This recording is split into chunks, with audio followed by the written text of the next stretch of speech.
Hi, this is Hyperwave. I'm Leah Wald here with Tyler Jenks, and it is Friday, and we are almost 40 minutes, well, 36 minutes after closing bell, so of course we're going to get to you.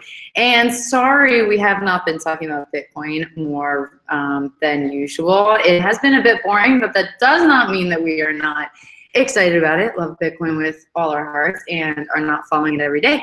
So we will definitely be talking about it, as well as obviously the roller coaster, though, that has been happening in traditional markets, which is what we're going to focus on. But we'll throw a little GBTC and some Bitcoin action and maybe some other surprises in the crypto world as well. So with that, and yes, I don't know if you guys noticed, I'm pretty sure you did. The title of this one is a little more specific. Can't wait to see you guys in the live chat, especially guessing on this one, because who knows if it's ominous. Everybody's talking, is it a correction, is it a recession, what are we up against? Obviously we have Tyler here that's going to tell us what's up and if we need inverse mutual funds. So Tyler, hey. Great. Thank you very much, Leah. Thank you, everybody. Thanks for all the questions we've been getting. And I wish I had more answers, but this is a very, very confusing period for everybody, not with Bitcoin. We will take a look at a chart at Bitcoin and also Ethereum today, and also both of the ETPs, the Ethereum ETP as well as Bitcoin. Just to let everybody know, we're still watching them every day. But these traditional markets, this is where it's all at. Someday we can say that about Bitcoin, where it's playing a major role, but it is not at this point. So it's there's not a lot of people that are in the business of trading traditional markets that are even considering Bitcoin. Someday, but for now, all the markets of the world are wondering what the heck is going on. And we will run through them. And once again, we will, on November the 3rd, be talking about them very specifically, because this is a Friday close today, so we're closing weekly candles today. So that's good. We can look at those. But then we've got a full week next week where we will close candles again a week from today, and that should give us a really strong idea of what is going on. So we will continue doing this every day at the close of the market, right up to the time we do our November 3rd webinar on the appropriate way of positioning portfolios using various pre-constructed and random portfolios, and I'm changing the content almost every 24 hours because of the action in these markets. So I'm glad it's time for the weekend. Let's get right into it by doing screen share. And what we are going to look at is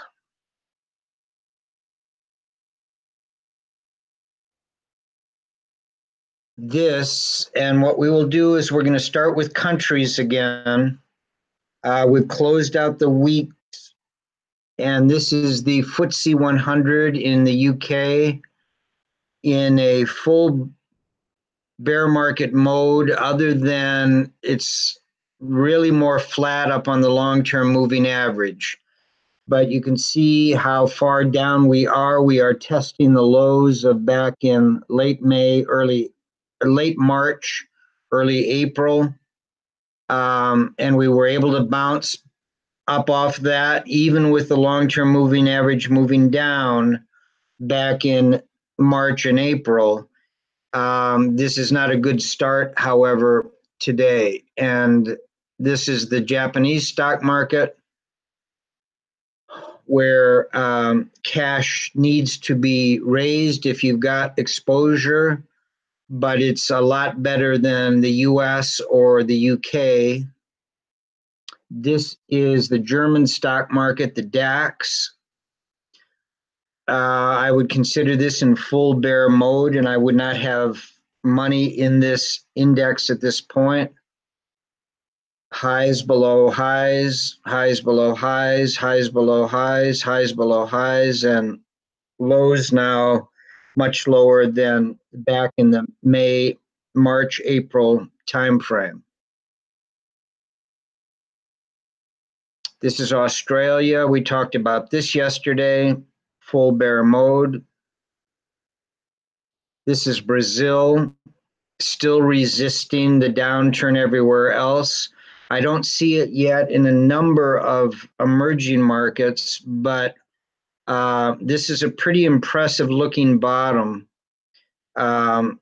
with a double bottom, a nice rounded, and now an acceleration to the upside. As we said, the intermediate's just about to cross over, so some exposure here is warranted on a global basis. This is large cap China.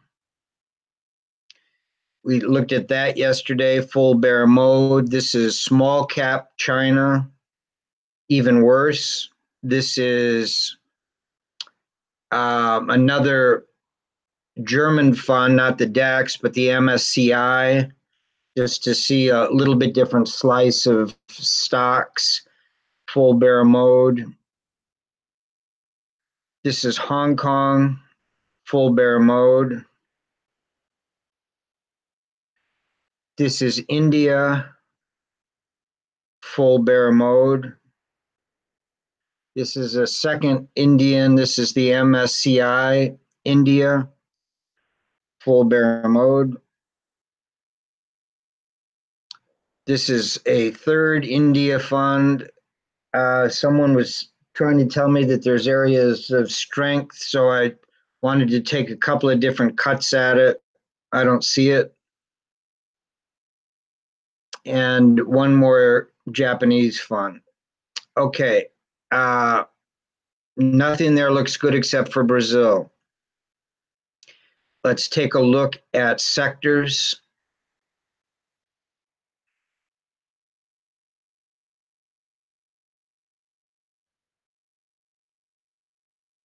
Consumer discretionary,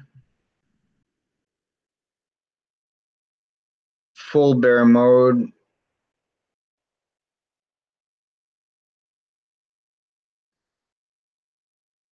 Consumer staples was holding up a lot better, but cash has been coming off the table with all of these crosses, the intermediate term turning down. This week, the short term has cut through the long term, and we're closing very close to the lows. Energy didn't do anything. We're going to look at a series of commodities in just a bit because I'm looking everywhere for what's behind all of this, and it's very difficult to identify.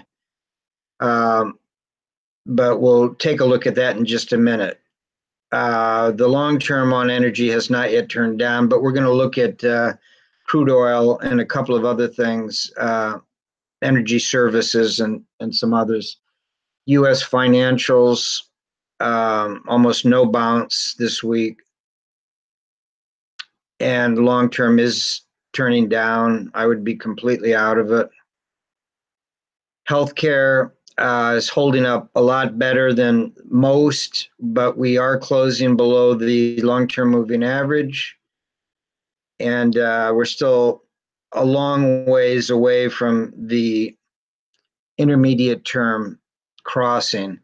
So you could be hiding in here with some of your assets. Not so with the industrials. We did not cross. I thought we might because of the speed with which this is coming down.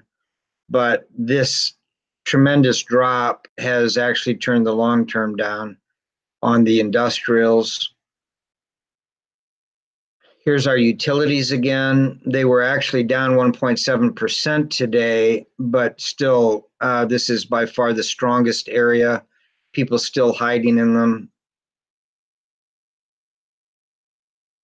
Telecommunications, very bad week. you could have a little bit money still in it, but we're about to get crosses almost regardless of what happens with price.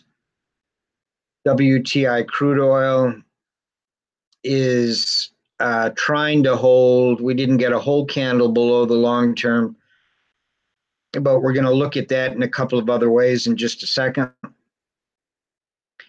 Home builders, no bounce at all.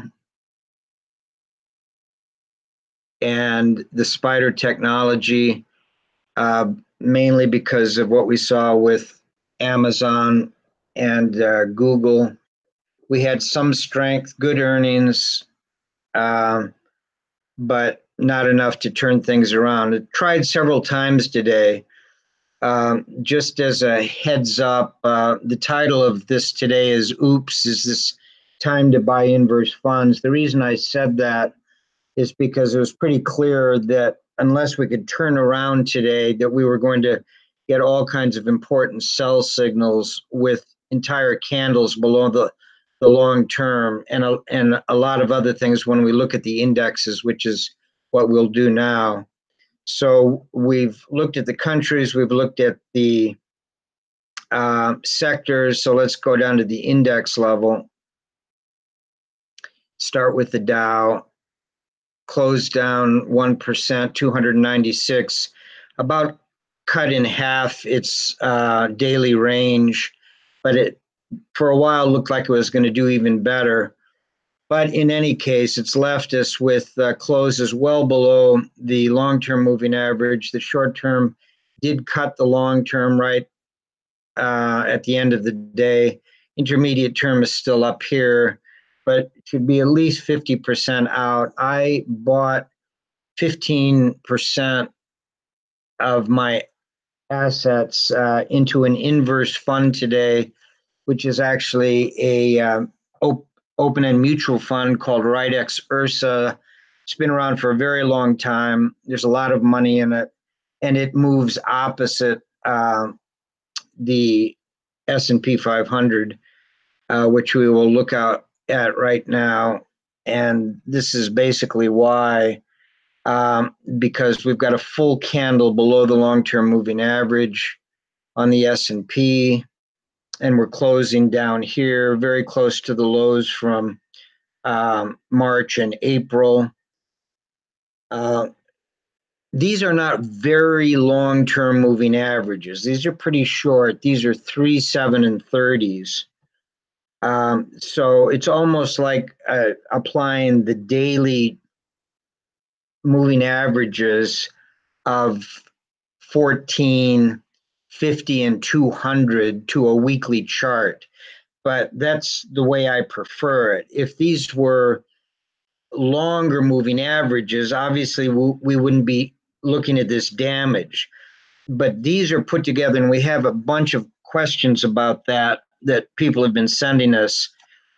Again, my entire use of Consensio when having to do with long-term trend changes from up to down particularly, I want my moving averages to be very tight. I don't want to start out by recognizing that we're in a bull market because we're down 20%. I want to be completely out before a bull market is recognized by others. And a 10% number is a very big number for me. And we are right around that 10% number. And that's one of the reasons I took an extra step and actually used some of my cash up to put on an inverse position. I want to be ready if this continues next week. Okay, let's take a look at the NASDAQ 100 full candle, other than a little bit of the wick below the long-term moving average.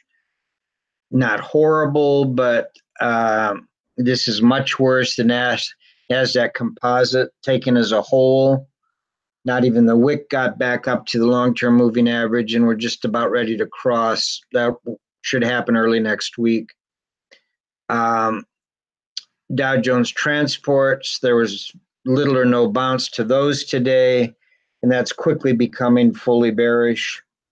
And finally, the Russell 2000. We did cross the intermediate term below the long term at the end of the week. So I just made a comment about these are really very short moving averages, even though I call them a short and intermediate and a long term. A lot of people would agree that a 200-day moving average is a long-term moving average, but a lot of people use a lot longer things for looking at trend changes. When you use these shorter moving averages, as I do, it also means that when things like this hold as another bottom, even though it's below the long-term moving average, you've got to add other things to your analysis, such as this could turn around at any time. We are deeply oversold. There's no question about it. Can we get a lot deeper? Yeah, of course we can. But we're getting close on a lot of these charts to the lows from February and March and April. And that could provide support. Now, what does that mean? It means that as these things are coming down quickly, it won't take much for price to cross back above them. And what that's going to require is buying back into positions, particularly if the long-term moving average really hasn't had time to go down.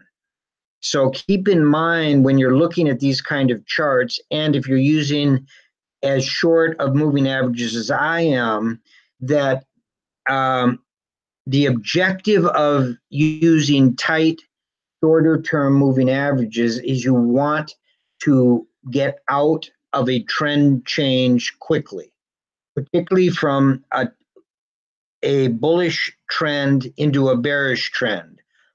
I can actually lengthen the moving averages in the other direction. If I'm coming off of a bear market, looking for a trend change into a bull market, one way of doing that and being very conservative about your entry is to lengthen these moving averages, make it more difficult to get the evidence you need to know that you are in a trend change. Because as I said last night or yesterday, in the case that we're sitting in now, all my clients were 100% in the market. Now, I have not added clients for almost 10 years. So most of these clients were with me through 07, 08, 09, where we used this technique to protect their assets.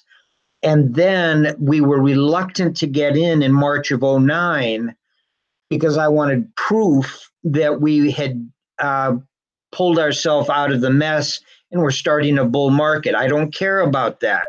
My clients don't care about that. We had just saved an enormous amount of money by being aggressive, getting out early in late 07 into early 08 before there was really any damage done. That's what I'm attempting to do here. I'm not saying that we're moving into a massive bear market. What I am saying is all of the evidence that we're looking at as of today shows countries around the world, almost all sectors except for 2 or 3, and almost every index giving every indication that they are beginning something like a bear market. Now, having said that, that's because I've got a hair trigger on this Consensio setup. I'm looking to get out. I don't care if I get out and then we run back up to the top. I'm not going to be anxious to put the money back in that I've taken out because I'm afraid of missing an up move. If this turns around in the next 10 days or 2 weeks, going into or slightly after the midterm elections, I will reluctantly get back in, but I will probably drag my decision making in about half compared to how quickly I got out, which means that maybe we'll be up in here somewhere and I will lose the ability to get this loss back. I don't care. Because if we turn around from these lows, and this is simply the third or fourth small 5 to 10% correction in a 10-year period of time, basically, then we could have another 2 or 3 years to the upside, and I don't care if I miss the first 5% of it.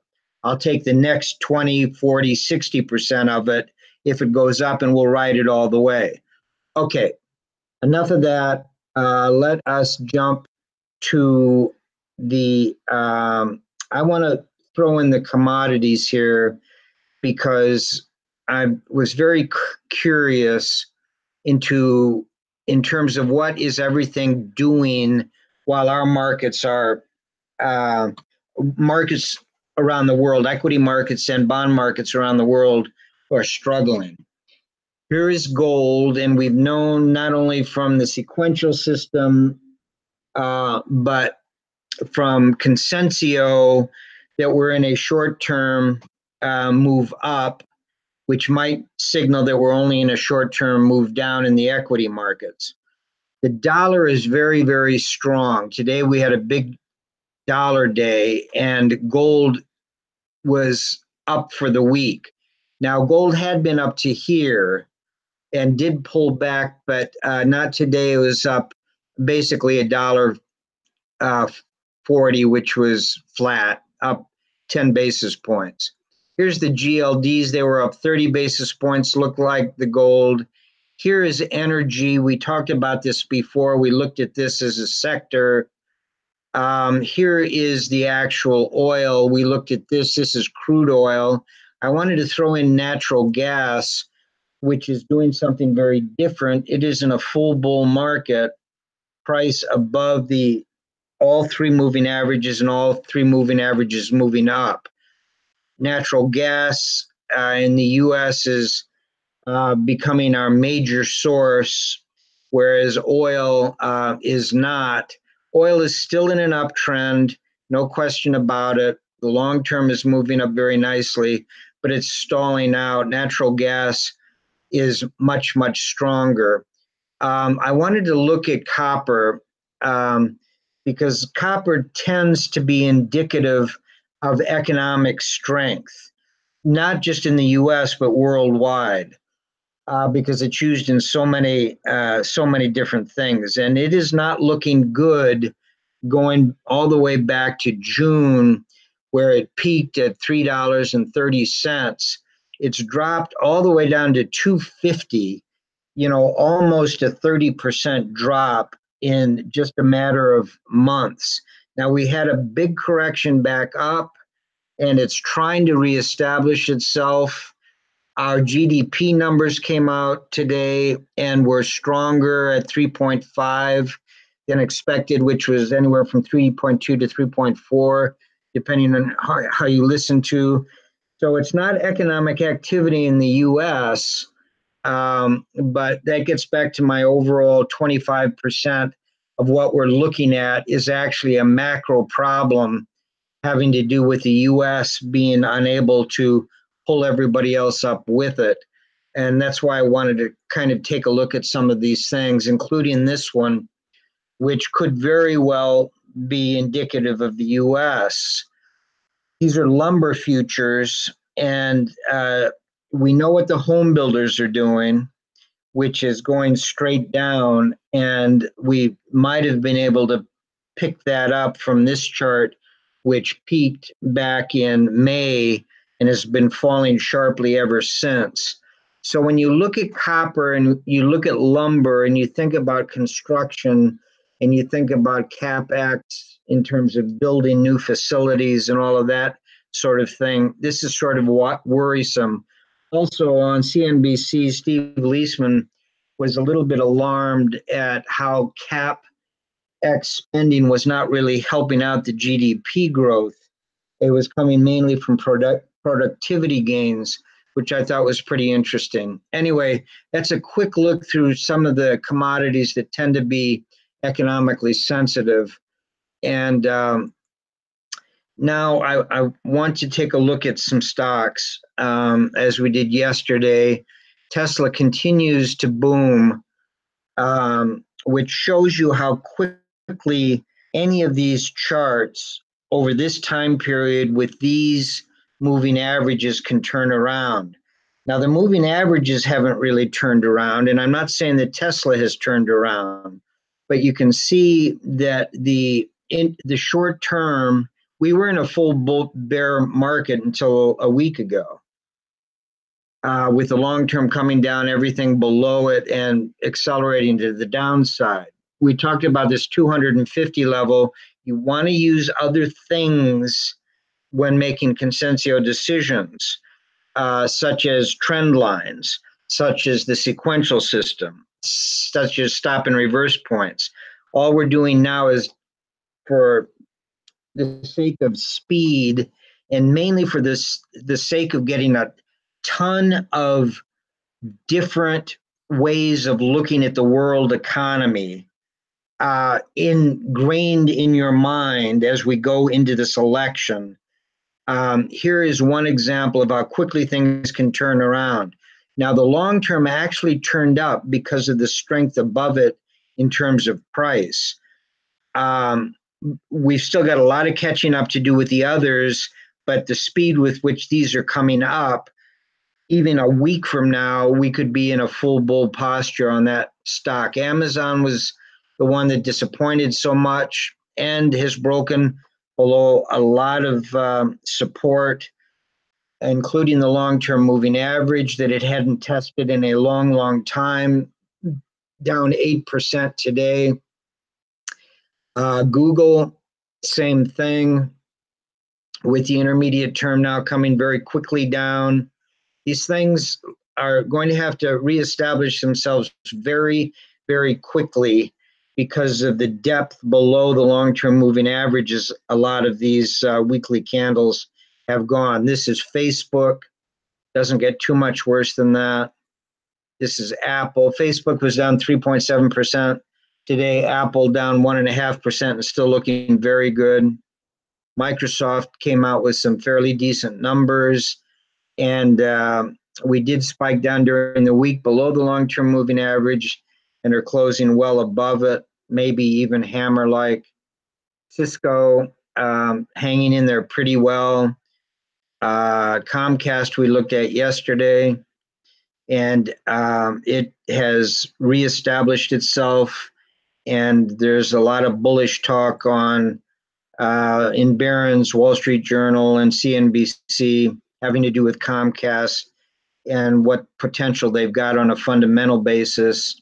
This is the one I talked about yesterday. I've talked about for a while. This is very troublesome. This is FedEx. This is how things are moved, and it is looking pretty horrible.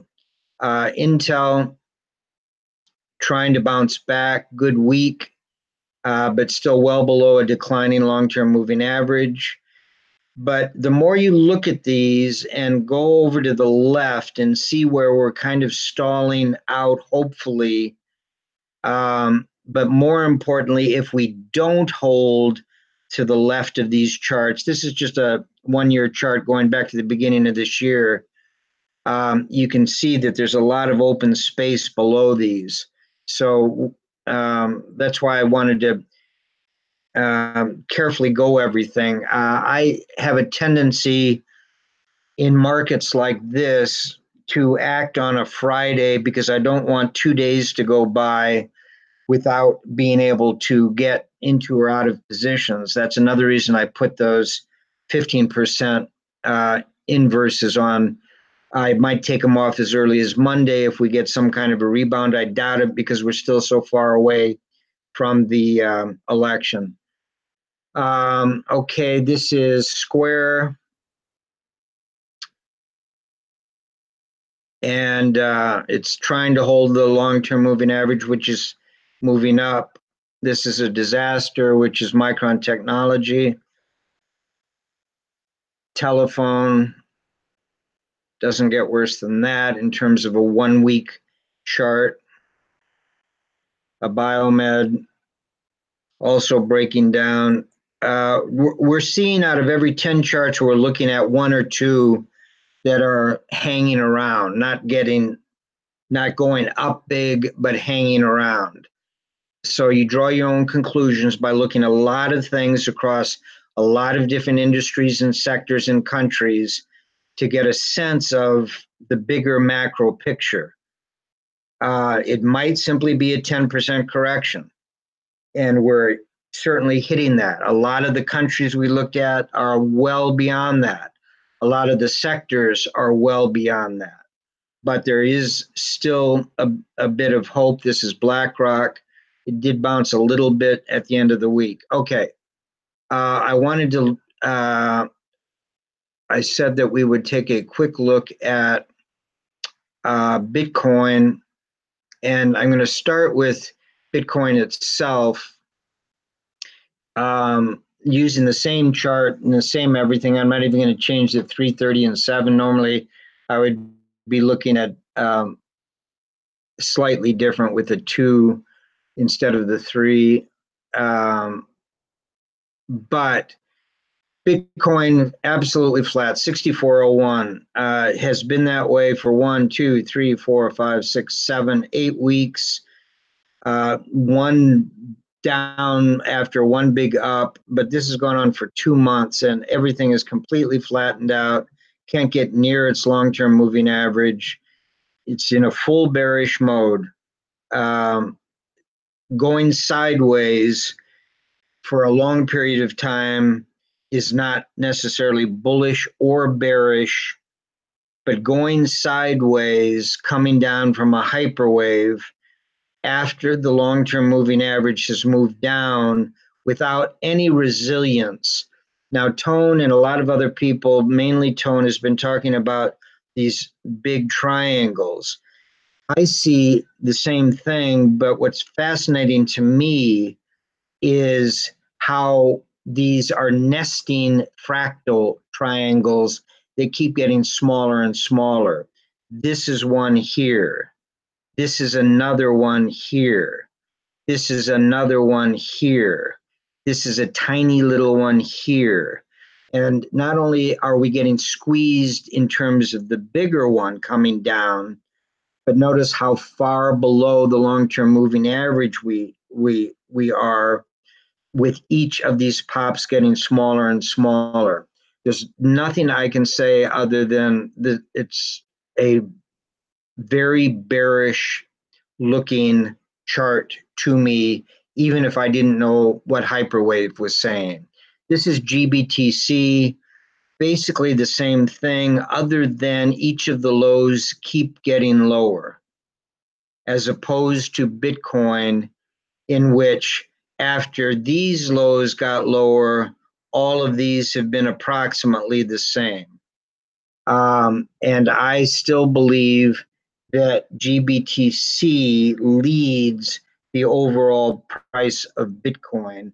And what I mean by that, we had the ability to hold right here for a fairly long period of time, the same as we did on Bitcoin, but that has no longer been true.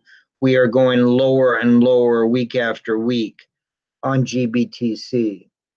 I wanted to take a look at Ethereum only to see what the overall chart looked like using Consensio. And we have gotten the same little pattern down here, which is a descending triangle. But I'm just talking about this short one and can't get price above even the intermediate term moving average. Fully bearish in my view. This is the newer of the GBTC, also Barry Silber's group that came out with the Bitcoin Investment Trust, came out with this one, hasn't traded for very long. I thought it was a little bit interesting that we do have a candle that closed above the intermediate term. This isn't long enough to have a long term on it, but this is acting a little bit more bullish than GBTC or Bitcoin. Okay. I just want to make sure there was nothing else. I know that I wanted to take a quick look at the dollar, and the euro. Here is the dollar chart, and this was an important week for the dollar in that we have closed at a higher closing weekly high than we have going all the way back to the beginning of 2017. Excuse me. June, the middle of 2017. So we've also got what appears to me to be a pretty darn good looking inverse head and shoulders.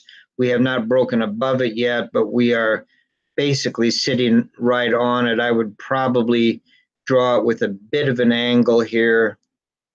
But what that would mean to me would be something on the order of from 89 up to something on the order of 95, or something on the order of 6% up from here, which would put this at somewhere around 100 to 101. And you can imagine what that would do to emerging markets and to a lot of other things. But the dollar continues to be very strong. Here is the euro. And you would guess you would see the opposite. Here we've got a head and shoulders with the same approximate target. Here's the dollar, inverse head and shoulders. Here's the euro, head and shoulders. The euro is in a bear market and the dollar is in a bull market. Okay. My eyes are glazing over. I'm sure everybody else has fallen to sleep. But the point of this is that we wanted to sum up the entire week. I was hoping for much better. I was very disappointed after we heard the reports last night from Amazon and Google, and they began to sell off very, very quickly. And when they started selling off very, very quickly, I kind of hoped, well, maybe by this morning they would come back. They didn't. We had a very bad morning, and then the markets began to rally quite a bit. But then they ran out of gas before the end of the day, and I don't like the way we closed. So with all of that, big picture, I still think we're 75% political, 25% macro. The macro is beginning to weigh more and more. I might even put a percentage of 2 in its direction every day that goes by, that all these other countries continue to struggle, which means I should be more like 70-30. Next week, I might go 60-40. And going into the election, maybe the very best we're going to get out of it is a 50-50 kind of thing where regardless of what happens at the election, it's a coin flip on which way these markets can go. That's a big jump, but what I'm saying is that there are several factors at work here. We've seen some evidence in real estate, in home builders, in copper, in lumber. We've seen that gold has been moving opposite the dollar for a long period of time and now is moving with the dollar to the upside. To me, the dollar's strength looks a lot stronger than gold's strength. I think this is just a temporary bounce in the price of gold and silver before they turn back down again. The U.S. markets are in trouble, and we were the engine pulling the rest of the world, and the world is getting very disappointed in what's going on over here from our stock market point of view, and so they're selling off more. So here we are, and we've got a week from tomorrow before our next webinar. We're going to lead you up to it day by day, just like we have been. So everybody's got a real clear picture of where things stand as we go into the election. And we will summarize that all up in our 3-hour webinar on the 10th.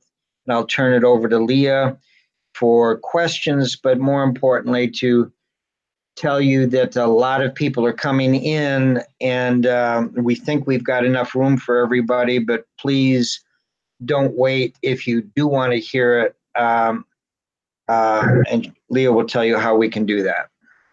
Thanks, Ty. And it's on the 3rd. Oh, geez. Okay. We have a guard dog here, so I'll try to ask these questions quickly. So yes, Thor is here. Okay. So I noticed that the Dow transportation reached the lows from earlier this year. What's your thoughts on the Dow theory sell signal? Thor?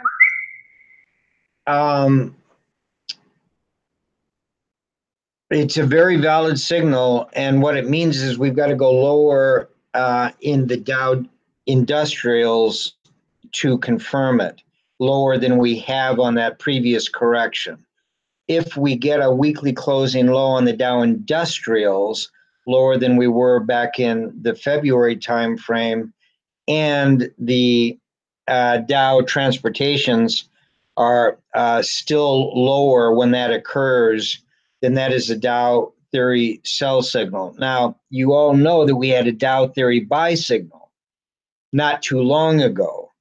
So that did not work out at this point, and it would be very bad to see it negated with a Dow theory sell signal. But you're absolutely right. We are close to that happening. So what needed to get back to a buy signal? We need to go to new highs on both the Dow Industrials and the Dow Transports. Good. Nice. And if only one of them does it and the other doesn't do it, and then we turn down, that's the worst of all Dow sell signals. We didn't do it this time because both of them had gone to new highs. This time, if we do get a rally after the election, a rally meaning that one or the other comes shooting back and goes to new highs and the other doesn't, and then we turn down again, then that's a much more significant sell signal. Thank you, Tom. All right, let's take this one.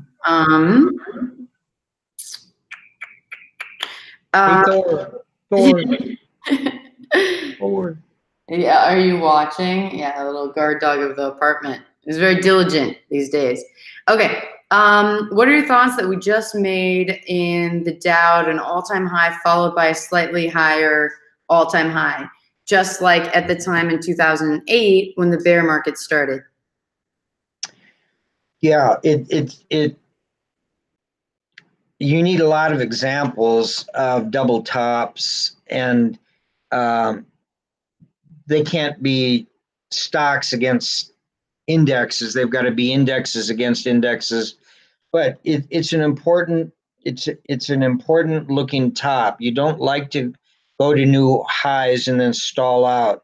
I was saying back in February, I was nervous about the broadening top signal that we got on the NASDAQ.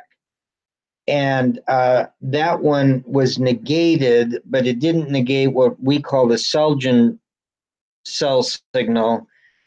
It was actually exacerbated by the action. The NASDAQ went to new highs afterwards, but not high enough to negate the broadening top. And since then, we are in basically a bear market in the NASDAQ. That same kind of thing is true about double tops with big indexes. When you go to new highs, come back down, go slightly to new highs again, and can't get any higher, that is not a good sign. Thanks, Ty. Jeez. Hello, yes, puppy. You haven't been talking about Hyperwave lately. Clearly, the S&P broke phase 4 today. What are your thoughts? Well, I wouldn't automatically say that. We've got 2 or 3 different interpretations of the 4th phase of the hyperwave, and a couple of them have broken down. There's 1 or 2 to me that look reasonable also. The ones that have broken down are indicating that we are beginning a phase 5. We've got a couple of other indexes that we have done that. We will talk about those specifically, index by index, hyperwave, where we are in the hyperwaves, index by index, on a number of indexes around the world in our November 3rd seminar, because those indexes are portfolios. They are what I call a pre-constructed portfolio, where everybody knows what elements are in them and can study them in a lot of different ways. And so they become very important. And we're going to use that as an illustration. I will try in the next week to get precise numbers on where all the phase 4s are on indexes that are in them. And we will do a vlog just on that topic. Great, thanks. All right, live chatter, chat. Kako si dobra, hvala. All right. If consensio can be used inversely in order to short, also, then what are your opinion? Okay, there's 2-part and it had a period. So, can consensio be used inversely in order to short? Absolutely. Exactly. And that's exactly what we're doing. You can look at inverse funds, which we have done. We didn't do it today. We sort of ran out of time, but we did it yesterday. Inverse funds like the one I put on today, which was the Ridex Ursa. But there's a bunch of ETFs that are inverse, and they're going to move inversely using consensio, the way the thing they are inverse to is telling you the opposite story. So where the S&P or the Dow is turning down and consensio is getting you out, if you look at the inverse of that by looking at an inverse fund, you will see you are getting in to that one. That's what I tried to point out with those inverse funds, that as one is doing this, the other is doing this, and consensio is telling you exactly what to do on both sides of the equation. Okay. All right, this is a question that you've actually gotten from a lot of viewers in the past. What are your thoughts, a little separate, on more math-based models like GARCH or Monte Carlo simulations, etc.? Basically, they're all way too complex for me. As you can tell, I believe in simplifying down to something that I can picture in my head without doing calculations. I am a big fan of game theory, and I'm a big fan of all the work that was done from the mid-1940s all the way through the 50s. And one of my favorite books of all times is on thermonuclear war by Herman Kahn of the Rand Institute. I think it began everything that we have seen that then grew into game theory and to ways of measuring risk and probability. And we don't have time right now, but I think I might have mentioned to you the mental puzzle that Herman Kahn mentioned on a television show once back in the early 60s that he believed was the most difficult mental problem he had ever heard. And it's a very simple setup, and I'll tell you all about it one day. But that's what I'm talking about in terms of simplifying very, very complex things. Hyperwave, what can be simpler than hyperwave? What can be simpler than consensio? They're very simple systems to visualize without having to look at charts. You can glance at a chart and you can know what it's telling you, but you do that. I do it in my head. I don't do it on paper. So I have shied away from a lot of the more esoteric, but very effective for other people techniques. I consider Elliott wave to be one of those techniques that simply has too many potential outcomes that takes far too long to analyze to get to the same conclusion I can get to very simply by using simpler systems. So there you have that. All right, I think we'll take one last question, and I love that, Ty. For anyone here, I actually have a specialization in game theory economics. My favorite is, I bet, because you've read everybody, is John von Neumann and all the work that he did. And so, yeah, and just so, you know, everyone, a little bit of background, right? I started really in economics and then worked into finance, and then you have John Nash, and you have the prisoner's dilemma and all this nice, good stuff that you guys can read up on the weekend, of course, right? Because you're not going to go out? No. Okay. All right. Last one. And a very specific one. Is a big chunk of liabilities transferred to the retail investors, or is there more to come our way? I'm not sure I understand. A big chunk of the liabilities transferred to the retail investor. In other words, the retail investor is the bag holder, and the big institutions and smart money are transferring them. Is that what is meant by that question? The retail investor gets a bad rap. It's not that they're retail investors, it's that they don't spend the time necessary to do what the professionals are doing. And because of that, there are lapses in their ability to keep up with things. It has nothing to do with intelligence. It has nothing to do with anything else. It's that retail investors, by definition, are doing other things. They're professional people that spend their days not looking at this financial thing. And that's the only difference between the two groups. Again, to me, all of this investing stuff is simple once you learn rules. And once you know those rules, you can compete with anyone. You can go for years outperforming Warren Buffett very easily. You go with him when value is doing better than growth, and you go against him by buying growth when growth is outperforming value, and you will always beat Warren Buffett. Always. He can't help it because that's the technique he uses. What I'm saying is it's not complex.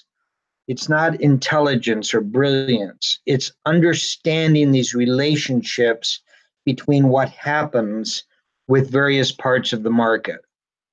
And why, again, flogging to death this poor horse, this webinar is so important. The webinar wouldn't be that important if we were halfway through the middle of an uptrend or a downtrend. What we're debating is, are we at a turning point? A turning point between growth and value, a turning point between small cap and large cap, between the US and international, between emerging markets and established markets. Anytime there's a turning point is when your antenna need to go up, because it means that's the point you need to shift assets. If everything is going in the direction that you're invested, you don't have to watch it. But that's not where we are right now, and we're coming very close, day by day, to some very significant things happening. Thanks, Ty. All right, everybody. I think we're off. Tyler, there's a little bit of a debate in the live chat. Well, actually, I'm going to start the debate really quickly. We have someone who's saying that who perfected that Spielberg perfected the Elliott wave. I am still a big fan of Robert Prechter. What's your take on this one? And we'll end there. I have to disagree. I think Prechter knows Elliott wave and Elliott and all of his letters. You can get all of R.N. Elliott's letters from Prechter. he's put them all together and he sold them in book form and studied them and studied them and studied them. My only problem with Robert Prechter is that he superimposed on top of Elliot social reactions to things. Elliot never really did that. And so that has confused two generations of Elioticians. And you're either in one camp or the other. I have followed Prechter literally for 17 years very closely. And somebody there wrote to me and said I was their longest subscriber to a particular expensive periodical they had, and they were thanking me for it. So I'm very close to how he does what he does, but I have seen Elioticians that do a much better job of interpreting Elliott waves, I believe, than Robert Prechter, because of this superimposition on top of it of something else. Now, he's got a number of people working for him that are great at Elliott wave theory, but that's just my personal belief. All right. Well, lead us into the weekend.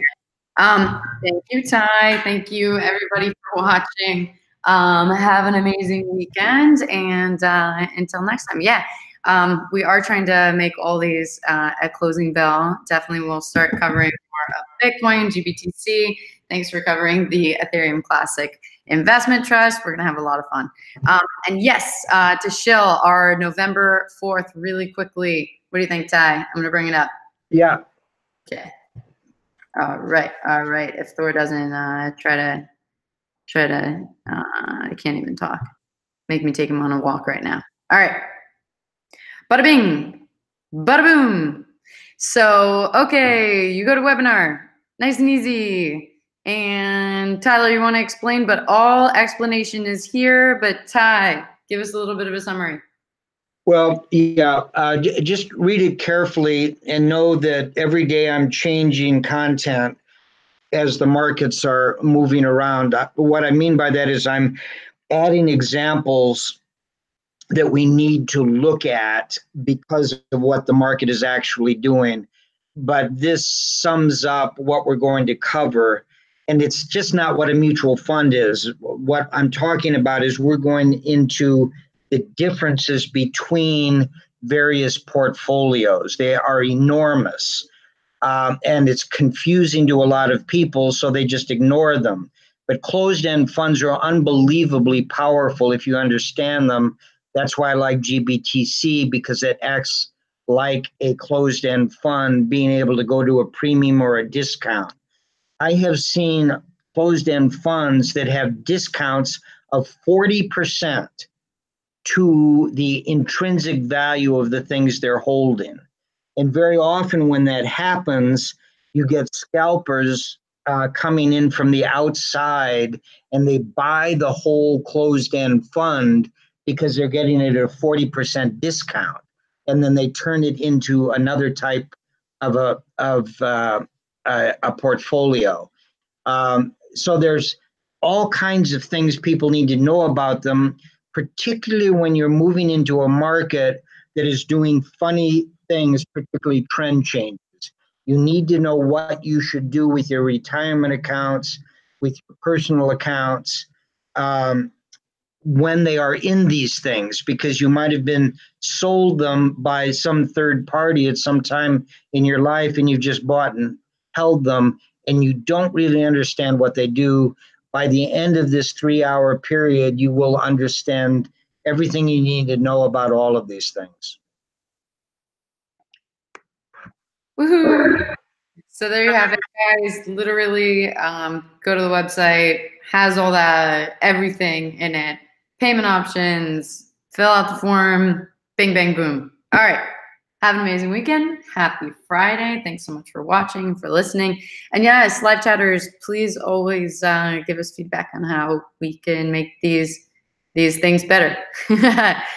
So everybody, thanks. Ty? Thank you very much. Bye-bye, all. Have a good weekend.